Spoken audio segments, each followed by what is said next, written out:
ആ കുട്ടിയുടെ കൈ പിടിച്ചുകൊണ്ട് ബാപ്പ കബറിങ്ങ പോവുമായിരുന്നു, മരണപ്പെട്ട പോലീസ് ഉദ്യോഗസ്ഥൻ. എന്നിട്ട് പറയും, മോനെ, നിൻ്റെ ഉപ്പ മരിച്ചാലും നീ ഇങ്ങനെ തന്നെ ചെയ്യണം.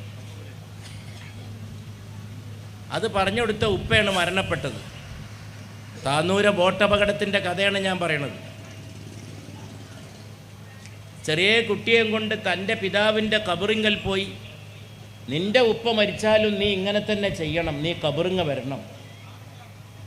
അത് കേട്ടിട്ട് ഈ കുട്ടി എപ്പോഴും കബറിങ്ങലേക്ക് പോകുമായിരുന്നു, വാപ്പാൻ്റെ കബറിങ്ങലേക്ക്. ചെറമംഗലത്തുനിന്ന് ഞാൻ കേട്ട കഥയാണ്. അപ്പം ഞാൻ ആ വീട്ടുകാരോട് പറഞ്ഞു, നമ്മൾ ഒറ്റക്കൊരിക്കലും അവനെ കബറിങ്ങലേക്ക് അയക്കരുത്. ഇത് ഞാൻ പലയിടത്തും സംസാരിച്ചിട്ടുണ്ട്. ഇതൊക്കെ ആളുകൾക്ക് ബോധം കൊടുക്കാൻ പറ്റിയ സംഗതികളാണ്. വാപ്പാൻ്റെ ഖബർ സിയാറത്ത് ചെയ്യാൻ ചെറിയ കുട്ടിയുടെ കൈ പിടിച്ചു പോയ ആ പോലീസുകാരൻ തന്നെ ഒരു അസാധാരണ പോലീസ് ഉദ്യോഗസ്ഥനായിരുന്നു. ദീനിയായ കാര്യങ്ങൾ പറഞ്ഞു കൊടുക്കുക, ഉപദേശം കൊടുക്കുക, വാട്സാപ്പിലൂടെ ഹൈറായ കാര്യങ്ങൾ നസീഹത്ത് ചെയ്യുക, അതൊക്കെ എനിക്ക് പിന്നീട് കേൾക്കാൻ സാധിച്ചു. ഇതിൽ മരണപ്പെട്ട അതിൽ മരിക്കേണ്ട ഒരാളെ അല്ല അത്. ആ ബോട്ടിൽ വേറൊരു ആവശ്യത്തിന് വേണ്ടി പോയി കയറിയതാണ്. ഖലാ, ദൈവവിധി എങ്ങനെ പ്രവർത്തിക്കുന്നുവെന്നറിയാൻ. ഇന്നലെ എന്നോടൊരാൾ പറഞ്ഞു, എൻ്റെ കുട്ടിക്ക് ചോറ് കൊടുക്കരുത്. ചോറ് കൊടുക്കണമെങ്കിൽ കുട്ടി ഒന്നാണ്ട് ഓടിയപ്പോൾ ഒരു ഇലക്ട്രിക് വയറ് തലക്ക് വന്ന് വീണു, ഷോക്കേറ്റു, അപ്പം തന്നെ മരിച്ചു. മടിയെന്നാണ് കുട്ടി പോയത്. ദുരിതങ്ങളുടെ പാഠം പഠിക്കാത്തവർക്ക് ഈ ഭൂമിയിൽ ജീവിക്കാൻ അവകാശമില്ല. ജീവിക്കാനുള്ള അവകാശം ദുഃഖത്തോടും ദുഃഖം അനുഭവിച്ചവരും ദുഃഖം മനസ്സിലാക്കിയവരും മാത്രമാണ്. അതാണ് ഇതിൻ്റെയൊക്കെ പാഠങ്ങൾ. ഞാനെന്ന് അബ്ദുറഹ്മാൻ കുട്ടിയോട് പറഞ്ഞു, നമുക്ക് ആ കുട്ടീനെ കാണാൻ പിന്നെയും പോകണമെന്ന് പറഞ്ഞു. ഞാൻ ഇടയ്ക്ക് അബ്ദുറഹ്മാൻ കുട്ടിയോട് ചോദിക്കുമായിരുന്നു, ആ കുട്ടിയുടെ വർത്താനം എന്താന്ന്. 2 മാസം കഴിഞ്ഞ് ഞാൻ ആ വീട്ടിൽ വീണ്ടും പോയി. ചെറമംഗലത്തെ മരണപ്പെട്ട പോലീസ് ഉദ്യോഗസ്ഥൻ്റെ ആ കുട്ടിയെ കാണാൻ പോയി. എനിക്ക് വളരെ തൃപ്തിയും എനിക്ക് വളരെ ആശ്വാസവും ഉണ്ടായി. കാരണം ഞാൻ ആദ്യം പോയപ്പോൾ കണ്ടപ്പോൾ ആ കുട്ടിയല്ല. അവൻ ചെന്നപ്പോൾ എന്നോട് പറഞ്ഞു, ഞാൻ നിങ്ങൾക്കൊരു സാധനം കാണിച്ചു തരട്ടെ എന്ന് ചോദിച്ചു. എന്താന്ന് ചോദിച്ചു. വീട്ടിൻ്റെ അകത്തുണ്ടായിട്ട് അവൻ വാങ്ങി വെച്ച ഒരു പക്ഷിക്കൂട് അവൻ എനിക്ക് കാണിച്ചു തന്നു. എന്നിട്ട് അവൻ പറഞ്ഞു, ഇതിൻ്റെ അടുത്ത് നിന്നിട്ട് നമുക്ക് ഫോട്ടോ എടുക്കാമെന്ന് പറഞ്ഞു. ഞാൻ ആദ്യം പോയിട്ട് വാപ്പ മരിച്ചിട്ട് വാപ്പാൻ്റെ കബറിങ്ങ പോയിട്ട് വല്യാപ്പാൻ്റെ കബറിങ്ങ അപ്പാൻ്റെ കൈ പിടിച്ചു പോയി. ഉപ്പ മരണപ്പെട്ട് ഉപ്പാൻ്റെ കബറിങ്ങ പോകേണ്ടി വന്ന ഈ പ്രായമുള്ളൊരു കുട്ടിയെ പറ്റിയാണ് ഞാൻ പറയുന്നത്. അപ്പോൾ ആ പക്ഷിക്കൂടിൻ്റെ അടുക്കുന്ന അവനും ഞാനും കൂടി ഫോട്ടോ എടുത്തു. എനിക്കെൻ്റെ മനസ്സിന് വളരെ സമാധാനവും, ആ കുട്ടി ജീവിതത്തിലേക്ക് തിരിച്ചു വന്നുകൊണ്ടിരിക്കുന്നു. അള്ളാഹു മനുഷ്യന് കൊടുത്ത ഏറ്റവും വലിയ അനുഗ്രഹം മറവിയാണ്. അറബി ഭാഷയിൽ ഇൻസാൻ എന്നാണ് മനുഷ്യനെ പറയാം, ഇൻസാൻ. ഹിന്ദിയിലും ഉറുദുവിലൊക്കെ ചിലപ്പോൾ ആ വാക്ക് ഉപയോഗിക്കും. ആദ്മി എന്ന് പറയും, ഹിന്ദിയിലും ഇൻസാൻ. ഹിന്ദി ചലച്ചിത്ര ഗാനങ്ങളിലൊക്കെ ഇൻസാൻ എന്ന് കേൾക്കാം. നിസിയാൻ എന്ന വാക്കുന്നാണ് ഇൻസാൻ ഉണ്ടായത്. നിസിയാൻ എന്ന് പറഞ്ഞാൽ മറവി.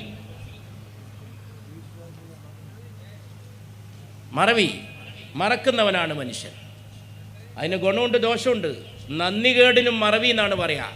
ഉപകാരങ്ങളെ മറക്കുന്ന നന്ദികേടിന് നന്ദി കെട്ടവൻ, ഓനൊന്നും ഓർമ്മ ഉണ്ടാവില്ല. അത് ഓർക്കേണ്ടതിനെ മറക്കുന്നതാണ്, അത് തെറ്റാണ്. എന്നാൽ മറക്കേണ്ടതിനെ മറക്കണം.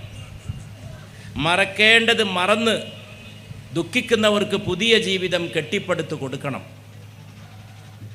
അതാണ് മുസ്ലിം ലീഗിൻ്റെ സംസ്ഥാന സമിതി. ഈ പരപ്പനങ്ങാടി കടപ്പുറത്ത് 11 പേർ മരണപ്പെട്ട 11 പേർ മരിച്ചു പോയ ശേഷമുള്ള ആ വീട്ടുകാർ ജീവിച്ച ഇത്രയും രാവുകൾ, ആ ഉമ്മ എന്നോട്, ഇവിടെ 11 ആളുണ്ടായിരുന്നു എൻ്റെ ചുറ്റുവട്ടത്ത് നിന്ന് പറഞ്ഞ ആ ഉമ്മ, അവരുടെ രാപ്പകലുകൾ, ആ 11 പേർ മരണപ്പെട്ട ശേഷവും അവർ ജീവിച്ച ജീവിതം. പിന്നെ വയനാട് നിന്ന് കേട്ടതൊക്കെ അതുപോലുള്ള സംഗതികളാണ്. ഞാൻ ജനവാതിലിൽ പിടിച്ച് തൂങ്ങി, ഒരു മകൻ പറയാണ്, എൻ്റെ മറ്റേ കയ്യിൽ എൻ്റെ ഉമ്മ പിടിച്ച് തൂങ്ങുകയാണ്. ഞാൻ ജനവാതിലാണ് എൻ്റെ ഒരു കൈ, എൻ്റെ മറ്റേ കയ്യിൽ എൻ്റെ ഉമ്മയാണ്. എൻ്റെ ഉമ്മയാണ്.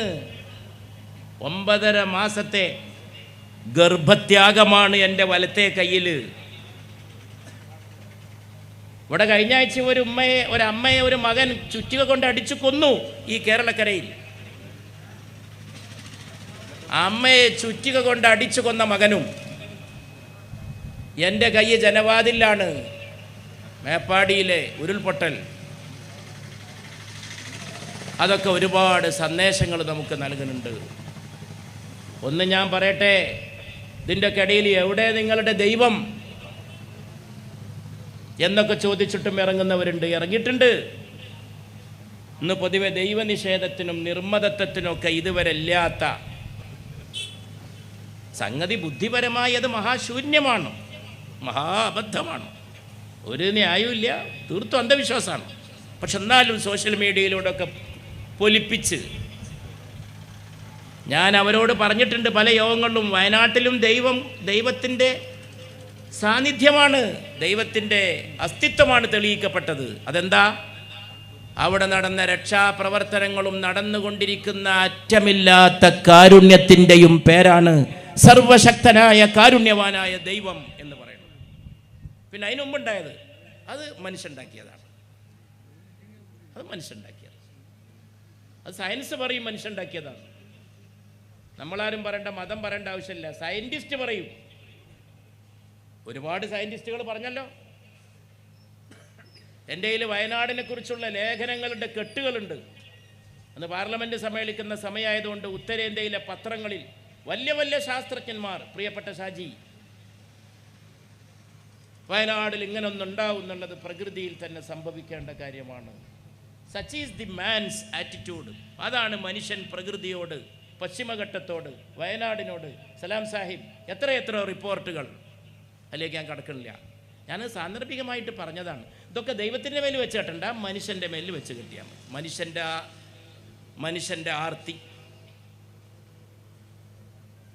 മനുഷ്യൻ്റെ ആർത്തി ഒക്കെ നശിപ്പിക്കാൻ കുന്നിനോട്, മലയോട്, തീർച്ചയായിട്ടും ഇത്തരം സംഗതികളുടെ ഒക്കെ പിറകിൽ ഖുർആനിൽ പറഞ്ഞതാണ്. ലഹറൽ ഫസാദ് ഫിൽ ബർറി വൽ ബഹ്റി ബിമാ കസബത്ത് ഐദിന്നാസ്. മനുഷ്യരുടെ കരങ്ങൾ പ്രവർത്തിച്ചതിൻ്റെ ഫലമായി കരയിലും കടലിലും കുഴപ്പം പ്രത്യക്ഷപ്പെട്ടു. കടലിലും, ഫിൽ ബർറി വൽ ബഹ്റി. ഇനി എങ്ങനെയത് ഇത്രയും സൂക്ഷ്മമായിട്ട് പറയാം?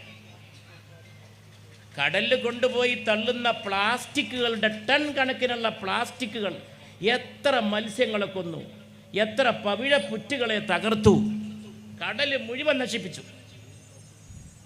പ്ലാസ്റ്റിക് മാലിന്യങ്ങൾ, ടൺ കണക്കിന് പ്ലാസ്റ്റിക് മാലിന്യങ്ങൾ കൊണ്ടുപോയി തള്ളാനുള്ള, ഡംപ് ചെയ്യാനുള്ള സ്ഥലമാക്കിയിട്ട് കടലിനെ മാറ്റി. പ്രിയപ്പെട്ടവരെ, മനുഷ്യനാണ്. അതുകൊണ്ട് ദുരന്തം വരുമ്പോൾ എവിടെ ദൈവമത കൈപിടിക്കുന്നു. ഇപ്പോൾ അത് അവിടെ നടക്കുന്നത് എന്താ? ദൈവകാരുണ്യമാണ്, അർഹമുറാഹിമീൻ്റെ കരുണയാണ്. ഈ വീട് വെച്ച് കൊടുക്കുന്നത്, അതിനുവേണ്ടി സഹായിച്ചവരുടെ നീറുന്ന മനസ്സ്. ഇത് കേട്ട് ഓടിയെത്തിയവർ, കോവിഡ് വന്നപ്പോൾ പോസിറ്റീവായ ആളുകളുടെ അടുക്കിലേക്കും ഭക്ഷണ കിറ്റുമായി പോയവർ, പ്രളയത്തിലേക്ക് എടുത്ത് ചാടിയവർ. ആ പ്രളയത്തെ എന്താണ് കേരളം പേരിട്ട് വിളിച്ചത്? കേരളത്തെ പേരിട്ട് വിളിച്ചത്, അറിവുള്ള ആളുകൾ പേരിട്ട് വിളിച്ചത്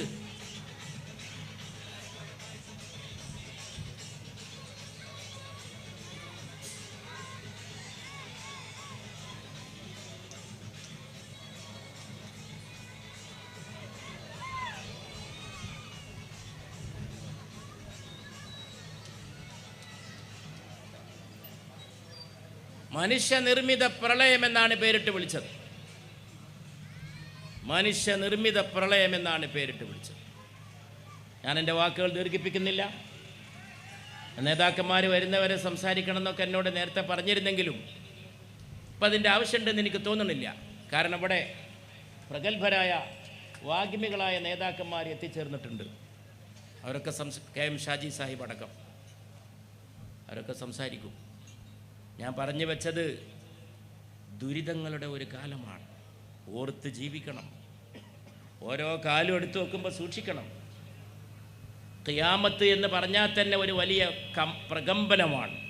അതിനു മുമ്പും കമ്പനങ്ങൾ ഉണ്ടായിക്കൊണ്ടിരിക്കുമെന്ന് പുണ്യ റസൂൽ സല്ലല്ലാഹു അലൈഹി വസല്ലമയുടെ ഒരു മുന്നറിയിപ്പുണ്ട്. വലിയ പ്രകമ്പനത്തിന് മുമ്പ് കൊച്ചു കൊച്ചു കമ്പനങ്ങൾ, ഓർമ്മപ്പെടുത്തലുകൾ, പ്രപഞ്ചത്തിൽ മനുഷ്യൻ്റെ സ്ഥാനം, ദുഃഖം സൃഷ്ടിക്കുന്ന മറ്റു സംഭവങ്ങൾ. അപ്പം ദുഃഖം അടിസ്ഥാനപരമായി ദുഃഖിക്കുന്നവരോട് ചേർന്ന് നിൽക്കണം.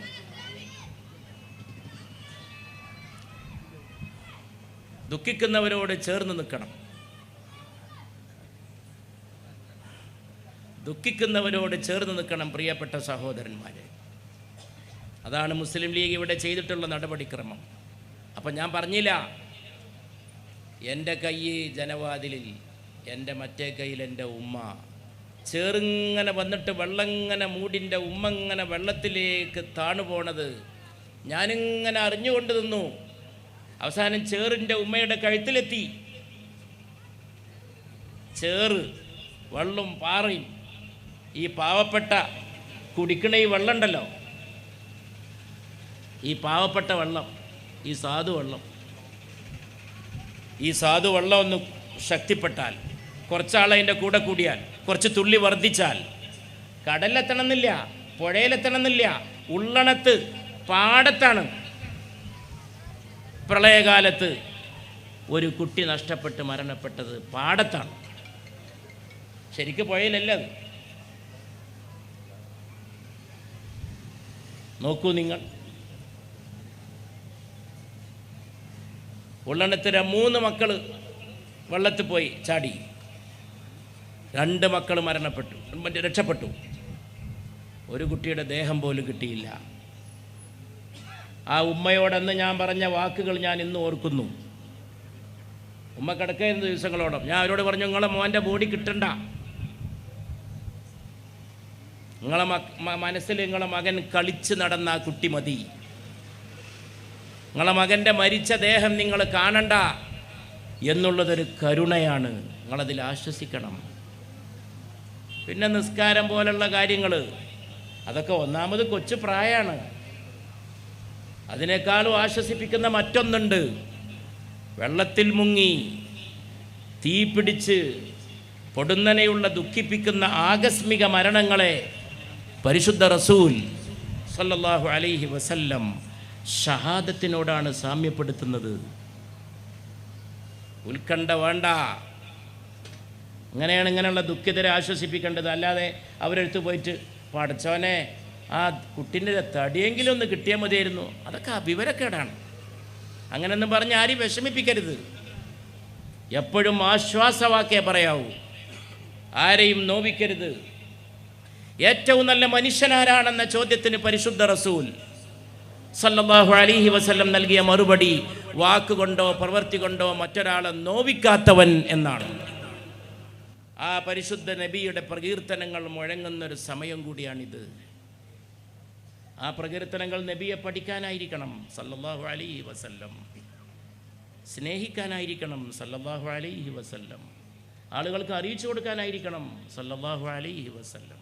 ഒരിക്കലും നബിചര്യക്ക് വിരുദ്ധമായത് ആഘോഷമായിട്ടോ ആർഭാടമായിട്ടോ മറ്റൊരു രീതിയിലോ ചെയ്യാൻ അവിടുത്തെ പേരിനെ ഉപയോഗിക്കരുത് സല്ലല്ലാഹു അലൈഹി വസല്ലം. അതുകൊണ്ട് പ്രിയപ്പെട്ടവരെ, ഞാൻ പറഞ്ഞുകൊണ്ട് വന്നത്, അങ്ങനെയുള്ള ദുരിതങ്ങളും ദുരന്തങ്ങളും നടന്ന ഈ കടപ്പുറം ഇന്നിതാ ഒരു സ്നേഹത്തിൻ്റെ കേന്ദ്രമായി, കാരുണ്യ കേന്ദ്രമായി. 11 മക്കളെ നഷ്ടപ്പെട്ട ഉമ്മാക്ക് അത് തിരിച്ചു കൊടുക്കാൻ നമ്മളെ കൊണ്ടാവില്ല, ആർക്കും കഴിയില്ല. ഞാൻ ഇന്നലെ കൂട്ടായി കടപ്പുറത്ത് പോയിരുന്നു. ഒരു കുട്ടി ഫുട്ബോൾ തട്ടി, ഫുട്ബോൾ കടലിൽ വീണു. കുട്ടി അതെടുക്കാൻ വേണ്ടി ചാടി, കുട്ടി മരണപ്പെട്ടു. ഞാൻ പറഞ്ഞില്ലേ, ഇത് ദുരിതങ്ങളുടെ കാലമാണ്. കുട്ടികൾക്കും ഇല്ല ഒരു പേടിയും സംശയവും. ഞാൻ ആ മുറ്റത്തിരിക്കുമ്പോൾ എല്ലാവരോടും പറഞ്ഞു, കുട്ടികൾക്ക് നിങ്ങൾ കടലിനെ പറ്റി ഭയവും പഠിപ്പിക്കണം. ഇതൊരു കടപ്പറാണ്. കുട്ടികൾ കടലിനെങ്ങനെ ഒരു പേടിച്ചിരുന്നു പണ്ടൊക്കെ. എന്തൊക്കെ കടലിനോട് ബന്ധമുണ്ടെങ്കിലും കടലിനോടൊരു ഭയം നല്ലതാണ്. എടുത്ത് ചാടുകയാണ് കുട്ടികൾ. അപ്പം അവരെ ചെറുക്കണം.